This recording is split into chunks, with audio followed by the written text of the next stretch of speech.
On parle bourse d'études, offres de formation et opportunités d'études à l'étranger depuis ce matin sur le campus universitaire de Lomé. Le 7e Forum national de coopération universitaire s'y est ouvert en présence de nombreux élèves du secondaire et d'étudiants des universités publiques et privées du Togo. Le Togo renouvelle son contingent militaire et policier au Darfour. Une équipe de 126 hommes et femmes de nos forces de défense et de sécurité s'est envolée ce lundi pour cette partie du Soudan pour des missions de paix pour le compte des Nations Unies et de l'Union africaine. La Banque mondiale réunit les cadres de l'administration publique et les coordonnateurs des projets qu'elle finance pour une revue de son portefeuille pour 2015. Un répertoire des résultats positifs enregistrés sera élaboré ainsi que les difficultés rencontrées dans l'exécution des 10 projets. Mesdames, Messieurs, bonsoir et bienvenue dans cette édition audience du président de la République. Pour commencer, l'Union internationale de la presse francophone envisage de tenir ses prochaines assises au Togo. Son président, M. Madiambal Diagne, est venu porter la nouvelle à la connaissance du président de la République qu'il a reçu en audience ce matin. L'UIPF, qui regroupe 125 pays, va axer cette rencontre sur divers thèmes dont le rôle des médias dans le renforcement de la démocratie. Écoutons M. Diagne au micro de Ramdan Bassina. Le président de la République a bien accepté de me recevoir en ma qualité de président de l'Union internationale de la presse francophone. J'étais venu lui porter un message de notre union qui regroupe 125 sections nationales de l'espace francophone qui venait lui proposer la tenue des prochaines assises de l'Union de la presse francophone au Togo. Le président de la République a accepté cette proposition et nous a donné un accord de principe. Il restera certainement à mettre en œuvre les modalités de cette organisation. Nous pensons rassembler au Togo plus de 300 journalistes venus de plus de 100 pays de l'espace francophone pour des assises, discuter sur les enjeux des médias et aussi voir dans quelle mesure les médias peuvent contribuer au renforcement de la démocratie, au renforcement des libertés et participer aussi à des efforts de développement dans les différents pays membres de l'espace francophone. Cet après-midi, c'est une délégation du China Merchants Group Limited qui a été reçue au palais présidentiel par le chef de l'État. Le PDG du groupe, M. Li Xiaopeng, qui conduisait la délégation, a déclaré à l'issue de l'entretien avoir échangé avec le président Faure Gnassingbé sur la coopération sino-togolaise et les stratégies de développement socio-économique du Togo. Nous l'écoutons.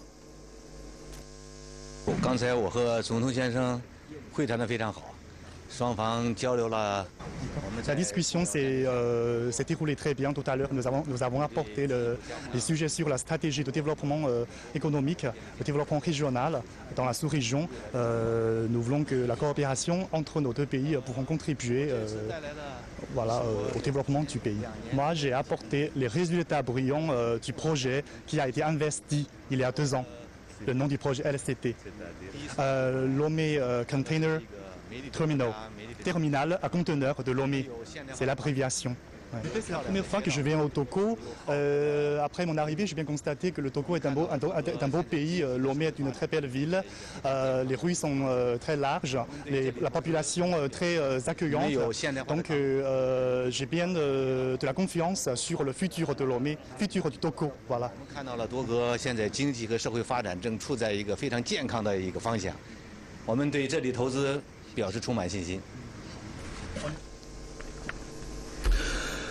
Après avoir été reçu en audience par le président de la République, M. Li Xiaopeng, président du China Merchants Group, a été décoré par le chef de l'État. Il a été fait commandeur de l'ordre du mérite national. Quant à Hu Zheng, PDG adjoint de China Merchants Group, lui, il a été élevé au rang d'officier de l'ordre du mérite national. China Merchants Group est un grand conglomérat basé à Hong Kong et est spécialisé dans les activités portuaires, le fret aérien, etc. Le groupe est à la base de la construction de Lomé Container Terminal, comme son président l'a déclaré tout à l'heure. Nous reviendrons beaucoup plus en détail sur cette cérémonie de décoration avec Aimé Abalo. Et puis le China Merchants Group, l'United était également porteur d'une bonne nouvelle pour les étudiants togolais. À travers sa fondation de charité, ce groupe vient de mettre des bourses à la disposition de nos étudiants des bourses d'un montant total de $200 000, soit environ 100 millions de francs CFA. Le chèque portant la somme susmentionnée a été remis cet après-midi au président de l'Université de Lomé en présence du ministre de l'Enseignement supérieur et de la Recherche qui a présidé la cérémonie. Compte rendu Sonia Menikpo, Antoinette Romao, Vovor. Les étudiants des universités publiques du Togo pourront dorénavant bénéficier des bourses offertes par la fondation de charité du groupe China Merchants. Une enveloppe d'un montant de $200 000 US, soit 100 millions de francs CFA, sera mise à la disposition des meilleurs étudiants. Il va y avoir une sélection des meilleurs étudiants, toutes disciplines confondues, pour bénéficier de cette bourse-là. L'étudiant reçoit la bourse pour compensation des efforts fournis et c'est à lui de décider en quoi il veut l'utiliser. Donc c'est une bourse de soutien et d'encouragement à l'excellence. Il va y avoir 50 bourses de 20 000 francs CFA qui seront accordées aux meilleurs étudiants cette année. L'année prochaine, on verra quel autre programme ils veulent ajouter. Mais ce qui est important également, c'est que c'est non seulement dans l'humain qu'on va investir, mais il faut investir également dans le matériel de formation également. Le groupe China Merchants est l'un des principaux actionnaires de Lomé Conteneur Terminal. Il emploie à ce jour près de 700 Togolais. Cet acte vient renforcer davantage les liens de coopération sino-togolaise. De bourses d'études, il en est justement question depuis ce matin sur le campus universitaire de Lomé où se sont ouverts les travaux du 7e Forum national de coopération universitaire. Placés sous le signe de la culture de l'excellence, ces assises vont permettre aux participants, élèves du secondaire et étudiants de s'informer notamment sur les offres de formation, les bourses et les opportunités d'études à l'étranger. Dodo Ware, Arnold Kiliou.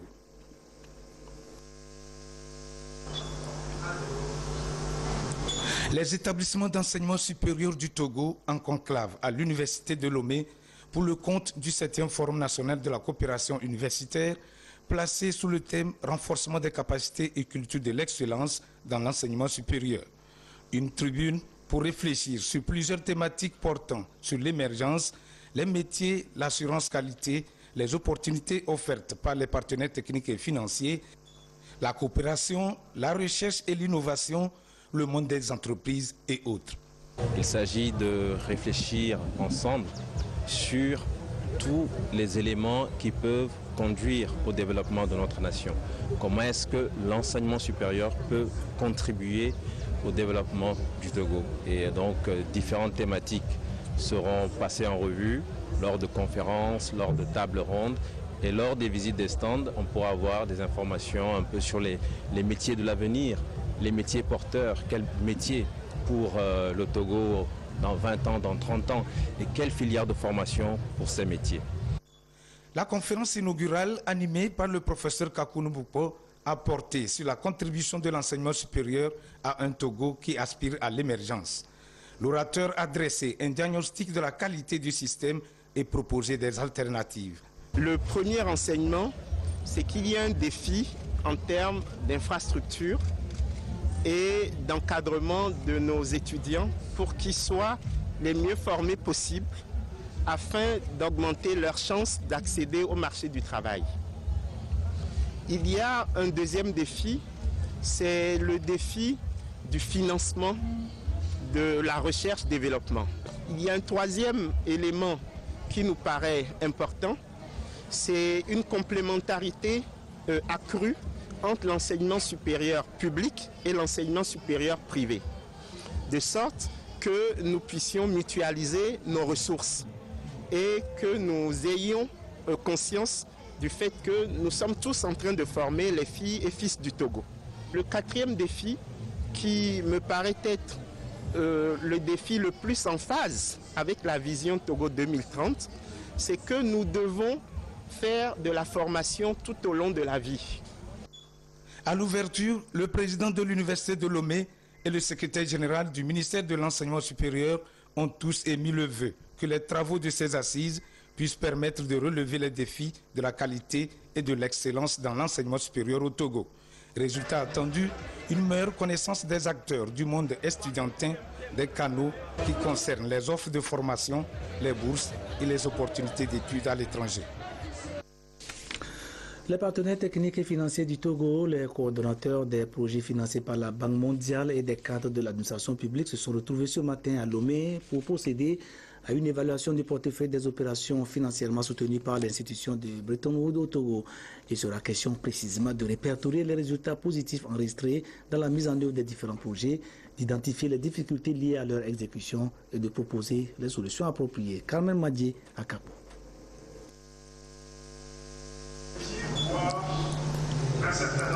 Près de 350 millions de dollars, soit environ 175 milliards de francs CFA, sont investis par la Banque mondiale dans 15 différents projets actuellement au Togo.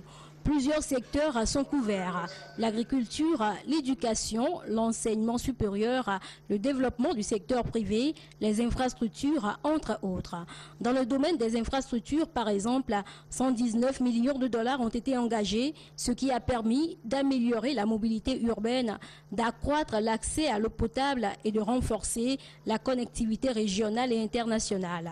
Partenaires techniques et financiers, cadre de l'administration publique et coordonnateur des opérations financées par la Banque mondiale passe en revue le portefeuille de l'ensemble des projets financés par cette institution. C'est pour évaluer leur performance et analyser les contraintes auxquelles ils sont confrontés. Le Togo, à la date du mois de mars, a un taux de décaissement global de 19%, de plus de 19% je peux dire. Donc on peut dire que c'est un portefeuille qui se porte relativement bien. Quoique il y a également des contraintes au niveau de certains projets qu'il va falloir lever pour que nous puissions atteindre une meilleure performance. La mise en œuvre de ces programmes et projets se déroule d'une façon assez satisfaisante dans leur ensemble. Pour la Banque mondiale, le portefeuille est en pleine croissance. Nous avions près de 5 projets en 2008 et pour près de entre 5 et 8 millions de dollars à l'époque. Et aujourd'hui, en 2015, nous avons 15 projets. Donc notre institution comprend également, au-delà des financements publics, ce groupe comprend des financements privés à travers sa filiale, la SFI, Société financière internationale, qui a pour mission d'investir dans des entreprises privées. Et dans le cadre du Togo, la SFI a investi dans l'initiative et le projet de contour global, donc création de l'électricité, mais également dans le projet du terminal à conteneurs de Lomé, Lomé Container Terminal, pour un financement total de 500 millions de dollars avec d'autres partenaires. Cette revue est en phase avec l'objectif prioritaire du gouvernement, celui de renforcer l'efficacité de la gestion des ressources mobilisées en faveur du développement et permettre ainsi au Togo d'avoir des retombées significatives sur la situation économique et sociale du pays. Vous conviendrez avec moi que c'est en agissant ainsi que nous pourrions assurer l'efficacité de l'aide publique au développement, de plus en plus difficile dans le contexte actuel de l'économie mondiale. De plus, c'est en assurant la réussite de tels projets que nous pourrons attirer plus d'investissements auprès de nos partenaires et continuer par accroître nos propres ressources internes en vue d'assurer un meilleur développement de notre pays. Le débat est donc ouvert pour 2 jours. Chaque acteur devra alors donner son appréciation pour au finish convenir des actions à mener collectivement et individuellement pour que les opérations financées par la Banque mondiale puissent répondre aux attentes. Ceci pour le bien-être des populations. Le Haut Commissariat à la réconciliation et au renforcement de l'unité nationale poursuit son périple dans le Togo profond. À quelques jours de l'ouverture de la campagne pour la présidentielle du 25 avril, la toute nouvelle institution togolaise chargée de faire la promotion de la culture de la paix et de la tolérance entre Togolais est allée au contact des populations.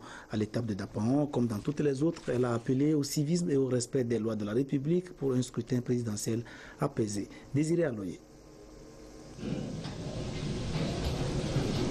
Le chef de l'État, Faure Essouzumna Nyazingbe, résolument engagé à faire tourner la page sombre du Togo. Le Haut Commissariat à la réconciliation et au renforcement de l'unité nationale, HCRON, s'active à répondre à cette préoccupation par la mise en œuvre des recommandations de la CVJR. HCRON, en déplacement à l'intérieur du pays, est à la dernière étape régionale, celle des savanes.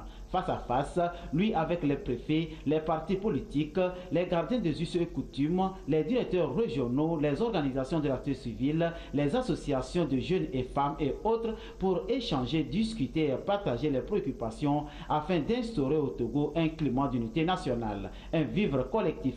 HCRON attend par cette démarche créer donc une occasion pour une interaction entre lui et les populations en vue d'une appropriation du processus de réconciliation nationale. C'est d'abord un message d'apaisement, tenir un langage d'apaisement notamment à l'approche donc des élections, quand on sait que c'est les élections qui sont toujours génératrices de violences et autres, disons, méfaits qui nuisent à la réconciliation, qui nuisent à ce que tous les fils et les filles de ce pays puissent se retrouver pour bâtir un vivre ensemble et faire de notre pays un Togo émergent. Nous sommes ravis de trouver dans la salle une représentation de toutes les couches socio-professionnelles des 5 préfectures de la région. C'est très encourageant. En somme, le Togo avance résolument vers la détermination du chef de l'État qui déclarait plus jamais ça, plus jamais de violence, de pertes en vies humaines, d'injustice et autres. HCRON s'attelle donc à amener les Togolais vers cette préoccupation. À chacun d'œuvrer pour la tolérance, la paix, des atouts précieux pour la réconciliation et un vivre ensemble. Les femmes leaders de la préfecture de Sotouboua ne veulent pas rester en marge de cette mobilisation générale en faveur d'une élection présidentielle apaisée. La semaine dernière, elles ont démarré une vaste campagne de sensibilisation des populations de la région. Le premier meeting de cette campagne s'est tenu dans la ville de Sotouboua en présence de plusieurs personnalités, dont des membres du gouvernement. La marque Boudjona. Les femmes de Sotouboua prônent une élection présidentielle apaisée. Unies au sein de l'association Femmes Leaders de Sotouboua, elles veulent conjuguer leurs efforts pour sensibiliser les populations de toute la préfecture sur le comportement adopté pour une élection sans violence au Togo. Dans peu de temps, nous allons commencer les élections. Et nous sommes dans la préfecture de Sotouboua que tout le monde connaît. Nous, femmes leaders de Sotouboua, nous avons eu l'idée. Quelle sera notre contribution? Il faut que nous nous organisons pour la sensibilisation, surtout sensibiliser nos consoeurs, pour que chacun puisse comprendre le bien fondé de ces élections. Chacun puisse parler à son enfant, à son mari. Cette vision des femmes leaders de Sotouboua a eu le soutien du ministère de la Communication, de la Culture, des Arts et de la Formation civique. La ministre Germaine Kouméalo Anaté salue cette initiative qui permet de sensibiliser les populations sur les valeurs de la paix. Nous sommes là parce que c'est très important le thème qu'elles ont choisi, la paix, la tolérance, la cohésion sociale et surtout quel comportement promouvoir pour une élection présidentielle apaisée. Nous savons que la paix, c'est un état d'esprit, la paix, c'est un comportement, mais ça s'acquiert par l'éducation. Et cette initiative qui consiste à aller éduquer les jeunes, à parler aux hommes, aux maris, pour que tous ensemble, en tant qu'acteurs, en tant que citoyens, nous mobilisions et que nous adoptions des comportements responsables pour renforcer la cohésion sociale et pour éviter surtout les violences pendant la période électorale qui avance à grands pas. La directrice générale de la délégation à l'organisation du secteur informel d'Ossi, Ingrid Awade, et la ministre du Commerce et de la promotion du secteur privé, Bernadette Balouki-Legezim, ont apprécié cette démarche des femmes leaders de Sotouboua et promis leur apporter leur soutien.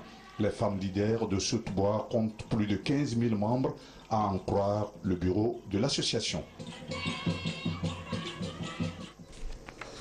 Pour une couverture médiatique objective, juste et équitable du scrutin du 25 avril, les journalistes qui se déploieront sur le terrain se doivent de connaître les textes qui régissent le processus.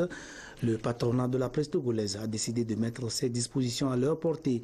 Il a pour cela pris sur lui d'éditer un guide qui contient, outre les lois électorales, les dispositions constitutionnelles et les conventions relatives à l'élection présidentielle. Le dit guide a été rendu public aujourd'hui. Ziara Alpha et Apollinaire Kadanga ont eu la primeur de ce document. Voyons le reportage. Pour une élection libre, transparente et apaisée, la presse dans son ensemble a un rôle important à jouer, surtout dans la diffusion des informations liées au processus. Vu la délicatesse de la tâche, le journaliste doit être suffisamment outillé pour mener à bien sa mission, d'où un guide du journaliste initié par le patronat de la presse togolaise, PPT. Le guide contient beaucoup d'éléments. Donc, il y a d'abord les tests à valeur constitutionnelle, c'est-à-dire que tous les tests au niveau de notre constitution qui rentrent dans le processus électoral. Il y a les lois ordinaires, donc nous avons repris en intégralité le code de la presse, le code électoral. Nous avons également publié le règlement intérieur de la CENI pour voir comment les activités sont menées au niveau de la CENI, la loi organique de la HAC et la loi organique de la Cour constitutionnelle pour connaître aussi comment la plus haute juridiction en matière constitutionnelle est saisie. Nous avons essayé de présenter les différents candidats aux élections, à cette élection présidentielle. Donc tous ces candidats ont été présentés avec une brève biographie et leurs photos. Nous avons également publié les photos, les numéros de tous les membres de la Commission électorale nationale indépendante CENI. Nous avons publié les numéros de tous les commandants de la FOSEP. En clair, dans ce guide de 215 pages, toutes les informations portant sur le processus s'y trouvent. L'association du patronat de la presse togolaise a confectionné aussi les gilets, spécialement pour les journalistes en cette période. Tout ceci grâce au soutien financier du PNUD. L'énergie électrique est arrivée à Dimori et Djimbiri. Ces deux localités de la préfecture de Bassar viennent de recevoir en effet la lumière grâce à un vaste projet d'électrification rurale engagé par le gouvernement afin d'améliorer les conditions de vie des populations. Vendredi dernier, une équipe de la CET conduite par son directeur général, le directeur général de cette société, est allée procéder au dernier réglage des installations dans les deux villages. Reportage Christine Pecheki à Loudé. Dimori, 30 km à l'ouest de Bassar. Dans ce village vivent plus de 13 000 habitants. L'obscurité fait désormais partie du passé de cette population. La compagnie Énergie électrique du Togo CET y a installé une centrale d'une capacité de 125 kVA qui fournit de l'électricité à tout le village. C'est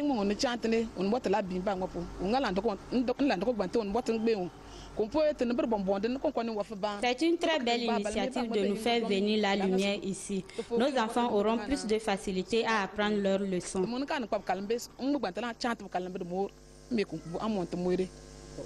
On allait jusqu'à Bassar acheter glaçons et venir refroidir les boissons. Mais maintenant, grâce au gouvernement qui nous a reconnus dans le pays, nous sommes très contents. C'est une vraie joie parce qu'on ne s'attendait jamais qu'on devait avoir l'électricité chez nous. Mais vu l'effort du président de la République et le DG, nous avons l'électricité aujourd'hui. Djimbiri, village situé au pied de la montagne Barba Bassar, est la seconde localité visitée par le directeur général de la CET pour constater l'avancement des travaux d'extension. Les travaux sont à terme et visiblement, la population est très comblée. La lumière, c'est une forme de la vie. Donc, en l'absence de la lumière, on était affronté à beaucoup de difficultés. Par exemple, les appareils mobiles, pour aller faire la charge, il faut se déplacer jusqu'en ville. Aujourd'hui, avec la venue de la lumière, nous remercions les dirigeants qui se sont mobilisés. L'ambition de la CET à travers le projet d'électrification rurale est d'améliorer le taux de couverture nationale. Le chef de l'État nous a instruit de voir tous les villages qui ont besoin, qui sont dans l'obscurité, de voir ce que nous pouvons faire pour leur apporter l'énergie qui est le moteur du développement. Le développement à la base est une priorité pour le chef de l'État. Donc ce développement, il est soutenu par l'électrification dans les villages. Plusieurs villages sur l'ensemble du territoire national sont déjà touchés par le projet d'électrification rurale. Un projet innovant qui va prendre en compte toutes les localités. Si vous avez des animaux de compagnie, des chiens et des chats en l'occurrence, amenez-les vite dans les services vétérinaires où une campagne de vaccination contre la rage est en cours depuis la semaine dernière. La cérémonie de lancement officiel de cette campagne qui a eu lieu à Aléhéridé dans la préfecture de Tchaoudjo a été couplée avec des séances d'achat de céréales et de remise de chèques aux éleveurs commerciaux locaux. La marque Bodjona. Ce lancement de la campagne de vaccination contre la rage canine a pour objectif de réduire la prévalence de la maladie de 16% à 8%. La quantité disponible pour la région centrale est de 10 000 doses de vaccins pour 2 000 chiens. Il faut adhérer massivement à cette campagne de vaccination afin de permettre à l'État d'atteindre son objectif. L'objectif, c'est de diminuer sensiblement la prévalence de la rage humaine et canine sur toute l'étendue du territoire national. Donc toutes les équipes de vaccination sont sur le terrain et qu'il faut apporter les animaux pour être vaccinés. Le lancement de la vaccination a été couplé de la remise de chèques aux éleveurs commerciaux et d'achat de maïs aux producteurs d'Aléhéridé. Nous sommes venus suivre 3 grandes activités. La toute première, c'est la mobilisation de stocks. Vous savez que la campagne d'achat de stocks a été lancée la semaine dernière. Aujourd'hui, le maïs du Togo va au Gabon, aux États-Unis, en France et en Belgique. Donc il faut quand même qu'on échange avec les paysans pour leur donner cette information de manière à ce qu'ils se mobilisent pour soutenir les prix à la production. La deuxième activité, c'est la remise des chèques. Vous savez, les chèques pour les élevages commerciaux. Donc ils ont reçu au niveau du canton d'Aléhéridé, je dirais, un montant de 12 millions de francs. Et donc nous avons mis des équipes autour pour les accompagner techniquement de façon qu'après 3 mois, on puisse revenir sur le même site, faire les vérifications. La toute dernière activité, c'est le lancement de la campagne de vaccination qui va durer 1 mois, de façon qu'à la fin de cette opération de vaccination, qu'on puisse vacciner au moins 10 000 têtes de chiens. Pour cette campagne d'achat, le sac de 100 kg de maïs est à 16 000 francs CFA. À Aléhéridé, 50 tonnes seront achetées par l'Agence nationale de sécurité pour un montant de 8 millions de francs CFA. Le contingent togolais présent au Darfour pour des missions de maintien de la paix pour le compte des Nations Unies et de l'Union africaine vient d'effectuer sa 4e relève. Une unité de police constituée de 126 personnes commandée par le capitaine Ouro Tchagafo s'est en effet envolée ce lundi de l'aéroport international Gnassingbé à Déma de Lomé à destination du Darfour. Augustin Kossi a assisté au départ de nos compatriotes. Voyons son reportage présenté par Antoinette Romao Vovo. Pour que vous réussissiez à merveille cette mission, il y a... Dernier réglage avant le départ de la 5e unité de police constituée FPU pour Darfour. À bord de ce Boeing sont embarqués les 126 policiers et gendarmes après les instructions du représentant du ministre de la Sécurité et de la Protection civile. Ils vont œuvrer dans le contexte de la mission des Nations Unies et de l'Union africaine pour la paix au Darfour. Notre mission au Darfour, c'est de sécuriser le personnel et le site des Nations Unies, de faire des patrouilles, de protéger les camps des déplacés et d'escorter les convois humanitaires. Il relève ainsi la 4e FPU qui vient de rentrer au Bercail après 1 an de mission. Nous avons, durant plus de 12 mois, fait une bonne mission. Et nos éléments étaient à tout niveau des bons éléments. Ils ont travaillé, satisfait toute la mission de l'UNAMID où on a eu des appellations sur cette hiérarchie. Et on est rentré en toute bonne santé. La mission de l'unité de police constituée du Togo a commencé il y a environ 4 ans. Elle témoigne de l'engagement des forces de défense et de sécurité togolaises dans les missions de paix onusiennes et africaines. Un tournoi de football pour mobiliser les jeunes autour des idéaux de paix et de civisme. Voilà ce qu'a trouvé le consul voyons, c'est le consul du Pakistan. Voilà, le consul du Pakistan au Togo, M. Adjao Kofi, pour ces messages de sensibilisation. La rencontre, c'est plutôt le tournoi qui s'est déroulé dans la ville de Ngontien, a attiré beaucoup de monde, parmi lesquels les autorités administratives, politiques et traditionnelles du milieu. Yves Vivi. C'est un tournoi doté de prix dénommé Tournoi de la non-violence, un tournoi initié par le consul du Pakistan au Togo, Adjao Kofi Anotien, lui-même natif du milieu. Le tournoi, qui met aux prises 10 équipes dont 2 féminines, a été ouvert par la rencontre de Sporting de Kouélomé et de Stella Matutina Dekli. La première quinzaine de la rencontre faite de pression a été plus favorable au numéro 5 de Stella qui ouvre le score, un score qui restera inchangé jusqu'à la fin de ce match d'ouverture. Plusieurs autorités ont pris part à l'ouverture de ce tournoi, dont le premier vice-président de l'Assemblée nationale, Kwame Silon Klassou, l'honorable Amouzou Kodjovi, l'ancien ministre Akboli Hope et le conseiller au bureau national de l'UNIR, Simon Kossi-Keke. Les différents intervenants ont invité les populations au fair play le long du tournoi et durant tout le processus électoral. Nous avons organisé toute une série de manifestations sur la non-violence. Et depuis le 16, les activités ont commencé dans la préfecture de Rao. Le 21 mars, nous avons fait la présélection des artistes de la non-violence. Nous sommes au lancement du tournoi de foot aussi pour sensibiliser la population avant, pendant et après les élections présidentielles de 2015. À sa deuxième édition, ce tournoi de la non-violence qui a démarré le 22 mars dernier prendra fin le 10 avril 2015 et dans la foulée, il se tiendra le 5 avril 2015, une soirée dite de meilleurs artistes de la non-violence où de jeunes artistes de la chanson, d'art plastique et de la poésie seront primés. La remise des prix aura lieu à l'hôtel Le Berceau de Ngontien. Sur les images de ce tournoi que se referme cette édition, retrouvez Isidore Kobatine pour la dernière à 22h30.